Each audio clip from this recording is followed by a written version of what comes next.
할렐루야. 예. 저희 교회 처음 오신 분이 몇 분 계시기 때문에 이제 우리가 인사하는 인사의 의미를 한번 말씀을 드리고 인사를 하겠습니다. 하나님께서 그 빛을 통해서 이제 모든 어둠을 물리치시고 또 창조의 역사를 이루시고 또 생명의 역사를 이루신 이런 하나님의 은혜와 하나님의 축복과 생명의 빛이 임해라, 이런 의미를 가지고 우리 교회는 빛이 있으라 이렇게 인사를 합니다. 우리 양옆에 계신 성도님들을 향해서 빛이 있으라 함께 인사하겠습니다. 빛이 있으라, 빛이 있으라, 빛이 있으라. 예. 손을 꼭 잡으시고 잘 되고 있습니다. 기도하고 순종하면 더 잘 됩니다. 네, 고맙습니다. 오늘은 은혜 아래 있는 사람, 계속해서 로마서를 우리가 함께 나누고 있습니다. 속담 가운데 핑계 없는 무덤은 없다, 이런 얘기가 있죠. 그런 것처럼 이 땅에 살아가는 사람들 가운데 사연이 없는 사람은 없는 것 같아요. 다 사연이 있습니다. 그래서 모든 인생의 걸음걸음들을 걸어가면서 책 한 권으로는 부족한, 그래서 내 인생에 걸어온 이 사연과 사건들, 이런 모습들을 기록하면 책 한 권으로는 부족하다, 이렇게 이제 여기고 살아가시는 분들이 많죠. 그렇게 사연 많은 한 여인이 있었습니다. 자신을 사랑한다는 남자를 만나서 부푼 꿈을 안고 물 한 방울 안 묻히겠다, 왕비처럼 모시겠다, 하늘의 별을 따다 달면 따다 주겠다, 뭐 이런 이제 약속을 믿고 결혼을 했는데, 첫 아이를 낳고 나서 이제 그 알게 된 사실이 시골에 처자식을 둔 유부남이라고 하는 걸 아는 거예요.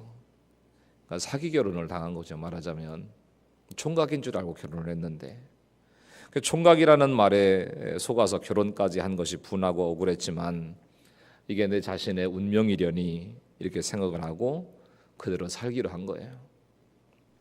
얼마 되지 않아서 남편은 밖으로 돌기 시작했고, 조금 지나자 발걸음을 끊더니 아예 생활비까지 끊어버렸습니다. 절망에 빠진 그녀는 남편을 향한 분노를 품고 그야말로 지치고 고단한 인생을 살아온 거예요.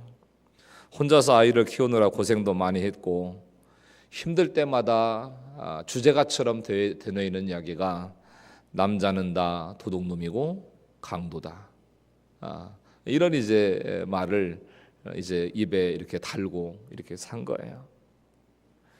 그래서 그 남편에 대한 분노를 되새기면서 이를 악물고 이제 살아온 것입니다. 12절 말씀에 보면, 그러므로 너희는 죄가 너희 죽을 몸을 지배하지 못하게 하여 몸의 사욕에 순종하지 말고, 이렇게 말씀을 하죠. 자, 죄는 뭐냐면 인간이 하나님이 되고자 한 거예요. 인간이 하나님이 되려고 한 거. 삶의 전 영역에서 하나님이 왕노릇 하셔야 되는데, 내가 하나님 자리에 가 있는 것이 죄고 중독이고 집착입니다. 알코올 중독, 마약 중독, 니코틴 중독만이 중독이 아니고 도박 중독, 성 중독, 인터넷 중독, 쇼핑 중독처럼 손해를 끼치는 것만이 중독이다, 이렇게 생각하시면 안 돼요. 그러니까 중독이라고 하는 것은 행위의 옳고 그름의 문제가 아닌 것입니다. 하나님을 밀어내고 내가 주인이 돼서 하려고 하는 모든 게 중독이에요. 하나님을 하나님의 자리에서 밀어내고 내가 하고 싶은 대로 하려고 하는. 그래서 바르게 살기 중독도 있어요. 착한 사람 중독도 있습니다. 공부 중독, 일 중독, 또 이제 선행 중독. 이렇게 우리가 경건하다고 생각하는 것들도 중독이 될 수 있다는 거죠. 그러니까 뭔가에 중독이 되면 그것 때문에 염려와 불안을 느껴요. 하고 있으면서도 더 잘하고 싶어가지고 염려가 되고, 못하고 있으면 불안감에 시달립니다. 어떤 일에도 또는 어떤 사람에게 염려와 불안을 느낀다면 그게 중독이고 집착이라는 거예요. 일과 사람에 대해서 내가 하나님 노릇을 하려고 하기 때문에 염려와 불안이 있는 것입니다. 여러분, 나에게서 하나님께서 왕노릇하지 않으시면 죄가 왕노릇할 수밖에 없는 것입니다. 우리가 죄에 대해서 죽었지만 죄는 우리에 대해서 죽지 않았기 때문에 아직도 살아서 시시각각 나를 노리고 내 몸에 사욕을 틈타서 나를 지배하려고 합니다. 이게 죄의 세력인 거예요. 사욕은 성적인 욕망, 물질적인 욕구, 타인의 재물에 대한 탐심 등 모든 방면에서 나타날 수가 있습니다. 교회 다닌다고 욕망에서 자유로운 것도 아니고 많이 배웠다고 욕망에서 자유로워지는 것도 아닙니다. 요즘 10대들을 보면 이제 술이라든지 담배라든지 성적인 이런 타락을 경험하는 이런 연령이 점점 낮아지고 있죠. 또 연세가 많다고 해서 욕망이 사라지는 것도 아니에요. 다들 자기 사욕을 쫓아서 황혼이혼을 하고 돈과 건강과 쾌락을 쫓아서 인생의 마지막을 불태우고 살아가려고 해요. 죽으면 끝이니까. 살아있을 때 누리자는 거예요. 그러니까 태어나면서 죽을 때까지 우리에게는 이 욕망이 끊이질 않고 일어나는 거예요. 수많은 욕망이. 뭐가 유익한지 해로운지도 모르고 어리석은 욕심을 쫓아갑니다. 그렇기 때문에 죄가 왕노릇하는 인생은 슬프고 고단할 수밖에 없습니다. 늘 피곤해요. 유부남에게 속아서 결혼을 하고 버림까지 당한 여인도 자기 사욕에 순종해서 남자를 선택한 거죠. 사랑받는 게 좋아서. 또 자기를 이제 여왕처럼 모시겠다고, 물 한 방울 안 묻히겠다고, 하늘의 별이라도 따다 주겠다고. 그 욕심에 취해서 사람을 분별을 못한 거예요. 그러나 속은 것도 내 삶의 결론인 겁니다. 속은 것도 내 삶의 대부분 사기를 당한 분들이 계시죠. 사기를 당한 분들. 돈으로 사기를 당하는 것들을 이렇게 보면 대부분 제도권에 있는 이자보다 훨씬 더 많이 준다는 거예요. 훨씬 더. 막 30% 주겠다. 은행 가면 3%밖에 안 주는데 30%를 주겠다. 막 2배로 늘려주겠다. 막 5배로 늘려주겠다. 근데 그 얘기를 믿어요, 또. 믿고 줍니다. 그러니까 대부분 허황된 이익을 바라고 욕심을 낸 것이기 때문에 속는 것도요, 내 삶의 결론인 거예요. 내 삶의 결론. 앞서 말씀드린 이 여인의 불행은 남편에게서 끝나지 않았습니다. 남편이 떠난 뒤에 여인은 또 다른 사욕에 순종해서 스스로를 망쳐가요. 남편에 대한 분노와 버림받은 상처가 그녀의 삶 가운데서 이제 왕노릇을 하게 된 거예요. 상처가 있으니까 거기에 매여서 끌려다니는 거예요. 상처를 치료하지 못하고 날마다 아빠를 원망하고 푸념하는 엄마를 바라보면서 자연스럽게 딸의 인생 가운데도 남자는 다 도둑놈, 이 생각이 왕노릇을 한 겁니다. 왕노릇을. 늘 듣고 보고 배워온 이야기가 그 이야기니까 남자는 다 도둑놈이다. 딸이 괜찮은 남자를 만나서 결혼을 했는데 사소한 문제가 생길 때마다 어머니에게 물려받은 상처가 자신의 마음과 생각을 지배했기 때문에 결혼 생활이 쉽지가 않았어요. 그 남편이 회사에서 조금만 늦게 와도 남자는 다 도둑놈. 어쩌다가 전화를 안 받아도 벌써 마음이 변한 거야. 언젠가는 나를 버리겠지. 남자는 다 강도. 이런 생각으로 가득 차 있는 거예요. 상처가 왕노릇을 하니까 정상적인 부부 생활을 할 수가 없습니다. 남편도 아내의 의심과 불안을 견딜 수가 없었고 결국은 얼마가 안에 별거 후에 이혼을 하고 말아요. 물려주려고 해서 물려준 건 아니지만 엄마의 상처가 딸에게 고스란히 대물림 돼버린 것입니다. 딸의 상처는 그 남편에게, 그 자녀에게 이어지고 또 다른 사람에게 이어져서 수많은 사람들을 죄와 상처의 노예로 만들고 말았다는 거예요. 여러분, 누구라고 자신의 환경과 상처를 이길 수가 있겠습니까? 재벌 집안에도 대통령 가문에도 아무리 돈이 많고 지위가 있어도 해결하지 못한 상처와 사연들이 있는 거예요. 그래서 세상은 숙명이라고 하는 단어를 만들어냅니다. 숙명. 어쩔 수 없이 주어진 거니까 순응하고 살라는 거예요. 죄와 상처의 노예가 돼서 죄가 왕노릇하도록 내버려 두라고 얘기합니다. 사는 게 다 그런 거니까 지금 현재를 즐기라고, 몸의 사욕에 순종해서 쾌락을 쫓아 잘 먹고 잘 살면 그게 최고라고. 다음 생에 천국이 어디 있고 지옥이 어디 있냐고. 내 생각에 오르면 그게 천국이지.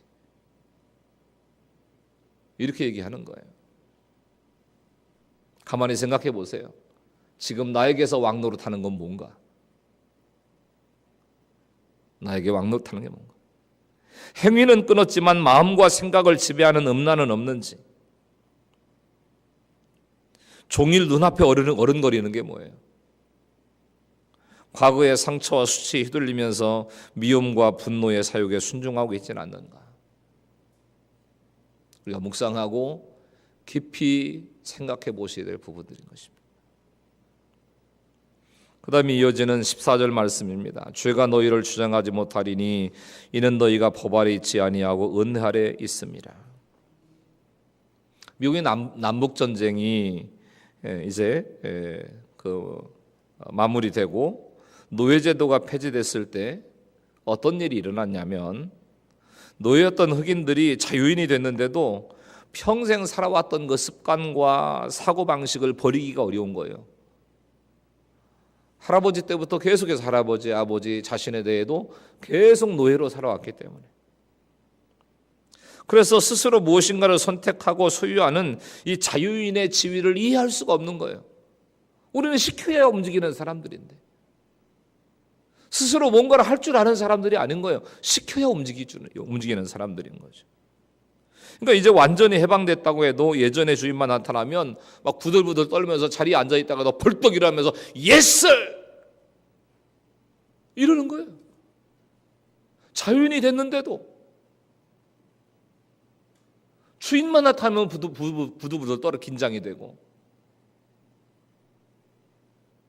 주인님 부르게 되고, 주인이 그동안에 그 품삯을 계산해 주면서 집도 사고 옷도 사고 밥도 따로 해 먹으라고 그렇게 얘기하니까 겁이 나는 겁니다.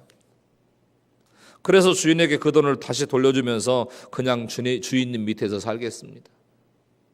자유를 누려보지 못했기 때문에 자유를 어떻게 누리는지도 모르고 종 노릇이 훨씬 더 쉬운 거예요. 종 노릇이.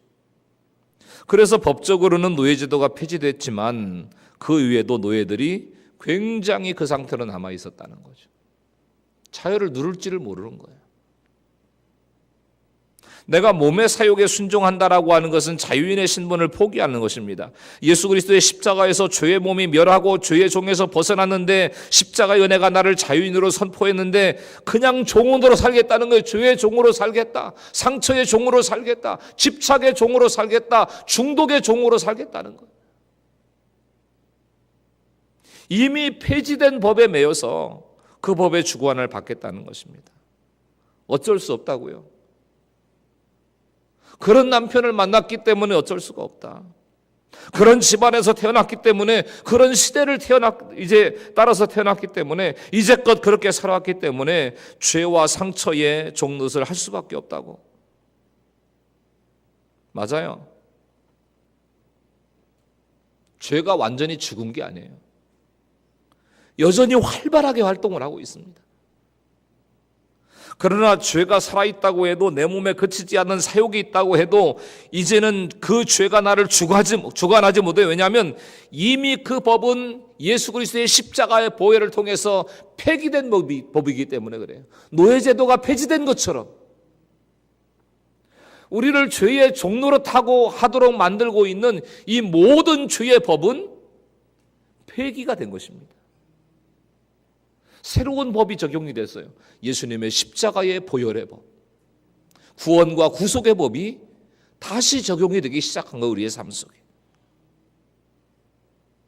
그래서 로마서 6장 15절 말씀에 보니까 같이 읽겠습니다. 화면 보시고 시작.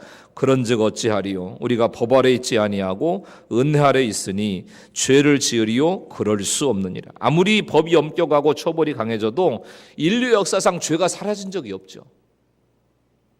법이 강력해지는 만큼 죄도 강력해져요. 그러니까 죄가 나를 주관하지 못하는 것은 법 때문이 아니고 은혜 때문이라는 거죠. 은혜 아래에서 우리는 어떤 법의 구속도 받지 않습니다. 진정한 자유인이 된다는 거예요. 그러나 은혜로 자유를 얻었다고 해서 그냥 막 내 맘대로 살고 내 맘대로 죄를 지어도 되냐? 아니에요. 죄를 짓고 싶어도 뭐라고 말씀하냐면 그럴 수 없느니라 이렇게 말씀하는 거예요. 그럴 수 없느니라. 강력한 법으로 막을 수 없는 죄를 은혜로는 막을 수 있는 거예요. 은혜로는. 하나님의 은혜로 우리는 신분이 달라졌어요. 노예가 아닌 자유인으로 내 신분이 바뀌었습니다. 더 이상 죄와 중독에 끌려다니는 노예로 살 수가 없어요. 새로운 신분을 얻었기 때문에 신분에 맞는 언어와 신분에 맞는 태도, 신분에 맞는 마음가짐을 가질 수 있어야 되는 것입니다. 그래서 필요한 것이 말씀이에요. 하나님의 말씀. 법이 아닌 은혜로 사는 자의 지침이 성경에 나타나 있다는 거죠. 어떻게 사는 것이냐. 그러니까 말씀대로 믿고 말씀대로 살고 말씀의 은혜를 누리면 죄와 불행을 이길 수 있다는 거죠. 말씀이 지침이다. 그러니까 날마다 말씀을 통해서 하나님의 은혜를 깨닫는 만큼 내 몸의 사욕을 죽일 수 있다는 거예요. 내가 종로로 타던 것들 가운데서 자유로워질 수 있다는 것입니다. 그러니까 아직도 세상의 인본주의의 법, 성공의 법대로 사는 것이 편하고 그렇게 사는 것이 익숙하다고 생각하시는지, 그 비참한 죄와 불행에서 벗어나기 위해서는 잘 먹고 잘 사는 법이 아니라 하나님의 은혜가 필요하다. 이게 깨달아지냐는 거죠. 근데 여전히 수많은 사람들이 잘 먹고 잘 사는 법에 순종해서 살아가요. 이 세상에서 잘 먹고 잘 사는 법에 매여서 종로를 타고 살아간단 말이에요. 그러나 그 법이 아니라 이 비참한 죄와 불행에서 벗어나기 위해서는 하나님의 은혜가 필요한 거예요. 그 은혜를 구하고 살아가셔야 되는 것입니다. 이어서 13절을 보면 또한 너희 지체를 불의의 무기로 죄에게 내주지 말고 오직 너희 자신을 죽은 자 가운데 다시 살아난 자 같이 하나님께 드리며 너희 지체를 의의 무기로 하나님께 드리라. 드린다라고 하는 것은 내 권한을 포기하고 상대방의 원하는 대로 내버려 둔다 이런 얘기예요. 그러니까 죄에게 드리는 것은 죄가 원하는 대로 내버려 두는 거고, 하나님께 드리는 것은 하나님이 원하시는 대로 하시도록 맡겨드리는 거예요. 그러니까 죄가 왕노릇하지 않도록 사욕에 순종하지 않는 것이 소극적인 대응이라면, 적극적인 대응은 뭐냐면 나를 하나님 앞에 드리는 거예요. 하나님이 원하시는 대로 쓰실 수 있도록 의의 병기로 드리는 것입니다. 그렇지 않으면 나는 죄에게 드려진 불의의 병기가 된다는 거예요. 여러분, 성경 읽을 때 중요한 게 뭐뭐 하지 말아라 라고 하는 것보다 뭐뭐 하라는 거죠. 여자나 남자를 못 끊습니까? 담배를 못 끊어요? 술을 못 끊어요? 도박을 못 끊어요? 이 세상에서 가장 무서운 중독이 마약 중독이라는데요. 이게 마약이 중독이 되면 성적인 쾌락이나 또 다른 쾌락이 극대화되기 때문에 못 끊는데요. 더 강한 자극, 더 강한 쾌락을 경험하기 때문에. 그러니까 아무리 사욕에 순종하지 말라고 해도 인간의 힘으로는 절대 못 끊습니다. 매일 하지 말라고 잔소리를 하죠. 그게 들리질 않아요. 잔소리가 사람을 변화시키지 못합니다. 술 마시지 마라, 도박하지 말라, 도둑질하지 말라, 거짓말하지 말라. 하도 성경이 말라 그러니까 성경이 뭘로 끝나냐면 말라기로 끝나잖아요. 말라기. 근데 예수님은 이 땅에 오셔서 사랑하라고 말씀하세요. 사욕에 순종하지 말고 죄에게 드리지도 말고라고 하는 것보다도 의의 병기로 드리라라고 하는 게 중요한 거예요. 의의 병기로 드리라. 자, 여기서 너희 몸이라고 말씀하지 않고 너희 지체라고 말씀했는데, 지체는 몸의 각 부분들을 얘기하는 거죠. 머리, 눈, 코, 입, 귀, 손, 발.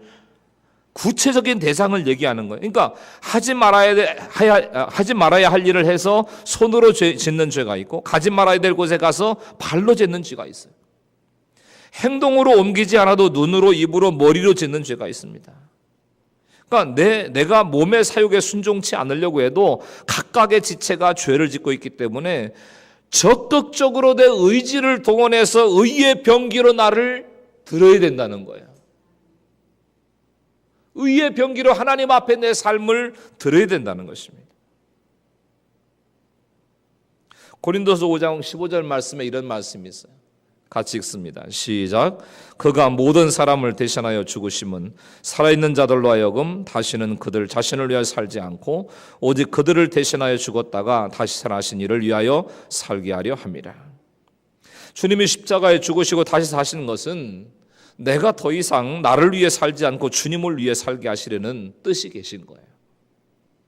주님을 위해 사는 것, 의의 병기로 드린다는 것이 뭐예요? 뭐 엄청난 게 아닙니다. 막 대단한 어떤 조건을 얘기하시는 거 아니에요. 날마다 말씀을 묵상하고 또 정해진 예배를 성실하게 드리고 기도의 삶을 살아내고 영혼을 살리기 위한 전도의 사명을 감당하고 때로는 식당 봉사를 하고 주차를 하고 내 눈과 손과 발과 입을 의의 병기로 드리는 거예요.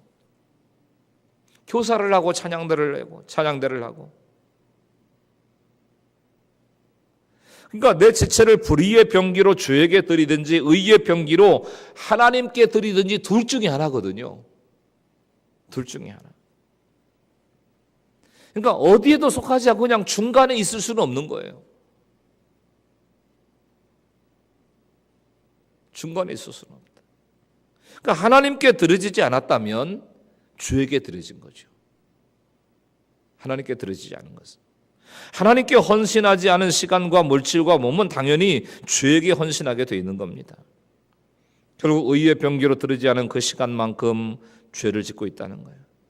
그나마 하루 10분이라도 말씀을 읽고 묵상하기 때문에 내가 불의의 병기가 되지 않았다는 것을 알아야 돼요. 그나마 일주일에 서너 시간이라도 교회에 오고 있기 때문에 의의 병기로 드려지고 있는 거예요. 그나마 하루 1분이라도 5분이라도 예수님을 생각하고 살아가는 삶이 우리에게 회복되어지게 될 때 나를 의의 병기로 드릴 수 있다는 거죠. 16절입니다. 너희 자신을 종으로 내어주어 누구에게 순종하든지 그 순종함을 받는 자의 종이 되는 줄을 너희가 알지 못하느냐. 혹은 죄의 종으로 사망에 이르고 혹은 순종의 종으로 의에 이르느니라. 무엇에 순종하는 것에 따라서 그것의 종이 되는 거죠. 죄에 순종하는 사람은 이 땅에서 잠시 쾌락을 맛볼지 몰라도 그 결과는 사망이에요. 순종의 종이 된다는 것은 내가 주님을 사랑해서 스스로 되는 것입니다. 그래서 의의 종이 아니라 순종의 종이다 이렇게 말씀합니다. 스스로 되는 것과 억지로 되는 것은 큰 차이가 있죠. 내가 좋아서 한 거는 생색을 안 내요. 내가 좋아서 한 거는. 근데 억지로 한 것에 대해서 막 생색을 냅니다. 막. 내가 막 시댁을 위해서 얼마나 헌신하고 충성을 했는데 안 알아준다고, 인정을 안 해준다. 내가 교회를 위해서 얼마나 충성을 했는데 목사님도 몰라준다고. 이게요, 자원하고 자발적인 순종을 통해서 하지 않은 일들은 나중에 상황이 변하면 생색이 올라와요. 막 생색이. 왜 나를 안 알아주냐는 거죠. 남자들이요, 아무리 바빠도 술 마실 시간은 있대요. 맞아요? 술 마시는 분이 안 계셔가지고. 근데 그게 사실은 다 자기가 좋아서 하는 거예요. 자기가 좋아서. 막 목사님 바빠서 교회 못 가요. 그래도 장 볼 시간은 있어. 쇼핑할 시간은 있습니다. 어떤 사람은 너무너무 바빠서 저 교회 못 가요. 근데 나중에 알고 보니까 바람 피울 시간이 있는 거예요. 좋아서 하는 일이니까요. 없는 시간이라도 내는 거예요. 아무리 말려도 자기가 좋은 일은 어떻게든 시간을 내서 하게 돼 있는 겁니다. 내가 좋은 건. 그러니까 죄의 종이 될지 주님께 순종하는 종이 될지는 내가 무엇을 기뻐하고 무엇을 사랑하는가에 달려 있는 거죠. 내가 뭘 기뻐하고 뭘 사랑하나. 억지로 되는 종이 아니라 주님을 사랑해서 자원함으로 되는 종, 그것이 바로 순종의 종인 거예요. 죄의 종에게는 자유도 만족도 없지만 주님께 순종하는 종이 되면 아무리 힘들어도 기쁨이 있는 거죠. 아무리 힘들어도 자유함이 있는 거예요. 17절 18절입니다. 하나님께 감사하리로다. 너희가 본래 죄의 종이더니 너희에게 전하여 준 바 교훈의 본을 마음으로 순종하여 죄로부터 해방되어 의에게 종이 되었느니라. 어떤 집사님이 하루는 전화를 받았답니다. 따르릉. 여보세요. 누구세요? 아무개 씨 맞아요? 네, 맞습니다. 아무개 압니까? 가슴이 막 두근거리기 시작했어요. 누구냐면 첫사랑이에요. 첫사랑한테 전화가 온 거예요. 첫사랑한테. 막 가슴이 두근거리고요. 만나보고 싶은 마음이 드는 거예요. 어떻게 변했는지 딱 한 번만 만나보지 뭐. 차 한잔 같이 마시는 거야.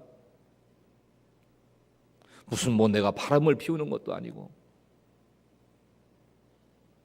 딱 한 번 만나보는 건 어때? 그렇게 생각을 한 거예요. 그날 큐티를 하는데 말씀이 골로새서 1장 12절이었답니다.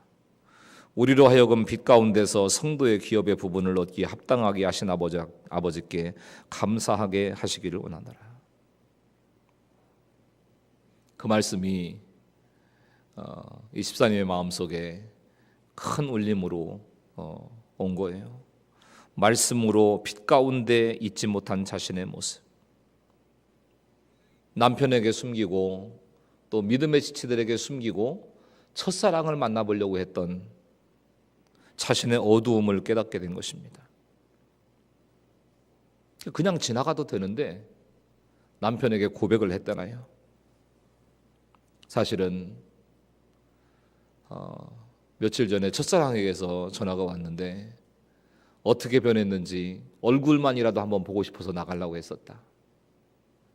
내 말씀을 묵상하는 가운데 우리로 하여금 빛 가운데 성도의 기업의 부분을 얻기에 합당하신 아버지, 성도의 기업의 빛 가운데 행하지 못하니 어둠의 모습이 내게 있었다는 것을 보게 됐다. 내가 당신에게도 미안하다.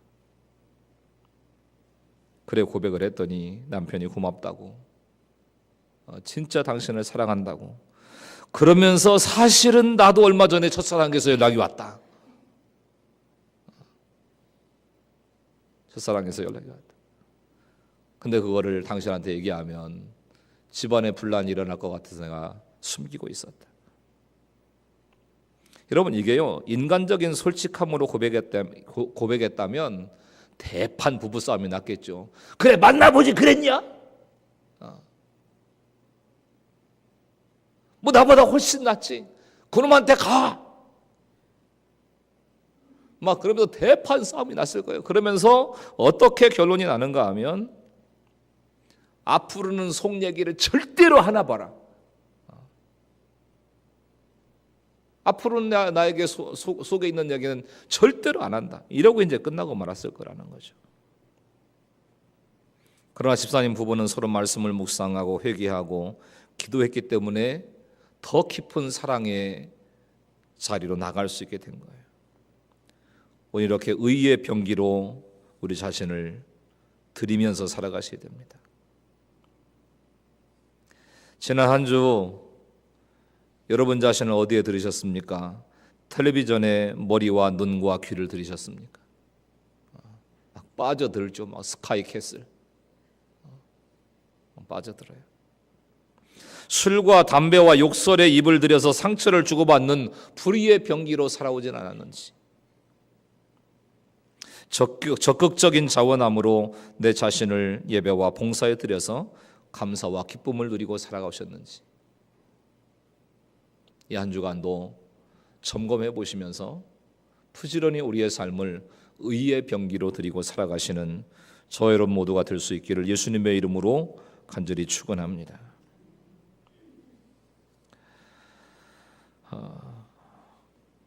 특별히 이제 전에는 그리고 이제는이라고 하는 말씀이 나오는데 이 전에는 부정과 불법을 행했어요. 할 수만 있다면 내 인생에서 지워버리고 싶은 일들을 했습니다.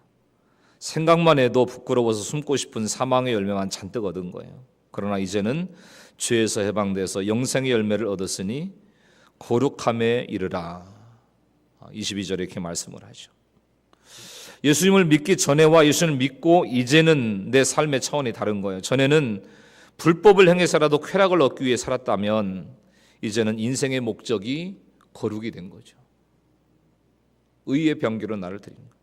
전에는 아무리 수고를 해도 사망할 수밖에 없었지만 이제는 아무리 연약해도 영원히 살 수 있는 영생이 보장된 거예요.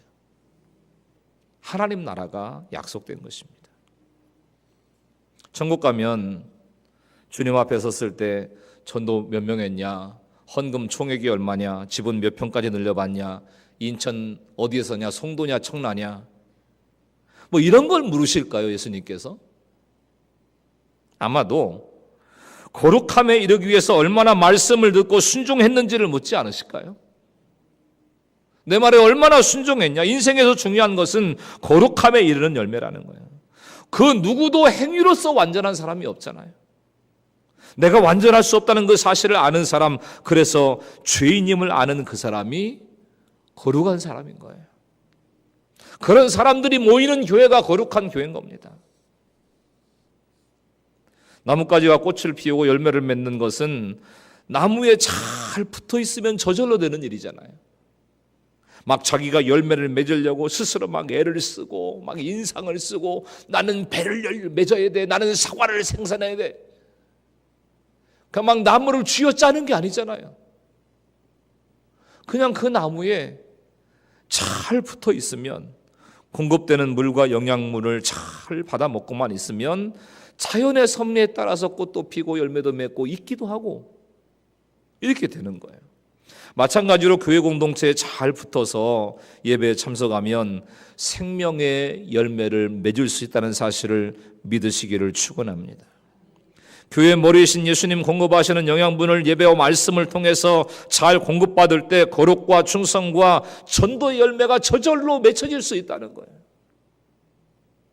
그러니까 잘 붙어 있으셔야 돼요. 로마서 6장 23절 말씀에 죄의 삭은 사망의 하나님 은사는 그리스도 예수 우리 주 안에 있는 영생이라. 여러분, 사망과 생명 가운데는 중간이 없어요. 거의 살아있다, 거의 죽었다, 이건 없는 거예요. 살아있든지 죽어있든지 둘 중에 하나는 거죠.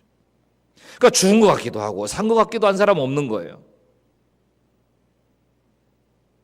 죄의 종이 된 사람은 늘 두려움과 염려에 시달립니다. 죽이고 싶은 마음과 원망에 사로잡혀 살아가요. 그 불행에서 벗어나는 길은 하나님의 은혜를 경험하는 것입니다. 하나님의 은사를 받아들이는 거예요. 하나님의 은혜 아래 있을 때 죄와 불행은 우리에게 왕노릇할 수 없는 것입니다. 누구에게나 힘든 일들이 닥쳐요. 근데 그 힘든 사건만 생각하고 있으면 두려움과 상처가 왕노릇해요. 완전히 나를 다스립니다. 나를 힘들게 했던 그 왼수 같은 인간, 나에게 손해를 끼친 그 죽이고 싶은 인간, 이게 상처가 왕노릇하면 나를 완전히 다스려요. 이리 끌고 다니고 저리 끌고 다닙니다. 힘들어도 말씀을 묵상하고 하루 종일 그 말씀을 생각하고 있으면 은혜가 왕노릇하죠. 상처가 왕노릇하는 거 아니에요. 증오와 미움이 왕노릇하지 않습니다. 말씀을 붙들고 있습니다. 사건 자체가 아니고 사건 속에 있는 하나님의 뜻을 생각하면 내 죄를 생각하고 상대방을 용서하는 놀라운 은혜의 역사를 경험할 수 있는 거예요. 일생 동안 주의 종으로 살면서 사망의 싹을 치를 것인지, 하나님의 은사를 받아들여 생명을 얻을 것인지는 내 선택인 거예요. 내 선택. 죄의 종으로 불의의 병기가 될 것이냐, 순종의 종으로 의의 병기가 될 것이냐라고 하는 것도 나의 적극적인 의지에 달려 있는 거예요. 구원받고 하나님의 은혜를 체험하면 죄라고 하는 것을 생각만 해도 막 구역질이 나고 막 담배 냄새만 맡아도 막 이렇게 토할 것 같고 이런 분들이 가끔 계시죠. 그런가요? 막 죄를 생각만 해도 구역질하고 토할 것 같고 그래져요. 그런 건 없는 거예요. 그런 건 없어요. 막 죄만 생각만 해도 구역질하고 막 토가 나오고 그래서 도저히 죄라고 하는 지읒자도 생각하기 싫은 이런 삶이 있고 그런 장치가 있으면 얼마나 좋겠습니까? 근데 그런 장치는 없어요. 죄의 종이 되지 않는 유일한 길은 은혜 아래 있는 것밖에 없는 거예요. 내가 하나님 앞에 범죄한 것 때문에, 내가 하나님 앞에 순종하지 못한 것 때문에, 내가 내 삶을 의의 병기로 들이지 못한 것 때문에 너무 괴롭고 힘이 드는데 다음 날 눈 떠보면 또 그 일이 반복되고 있는 거예요. 이걸 이겨낼 수 있는 방법은 하나님의 은혜 아래 있는 방법밖에 없다. 미혹돼서 죄를 쫓는 일이 없던 내 속에 거하시는 성령님의 은혜를 날마다 구하셔야 돼요. 말씀의 은혜, 기도의 은혜, 예배의 은혜, 교제의 은혜 아래로 적극적으로 들어오셔야 됩니다. 예배를 드려도 적극적으로, 기도를 해도 적극적으로, 봉사와 헌신을 해도 적극적으로 들어오셔야 돼요. 그럴 때 죄와 상처에서 해방된 자로, 자유로운 자로 당당하게 살아가실 수 있는 거예요.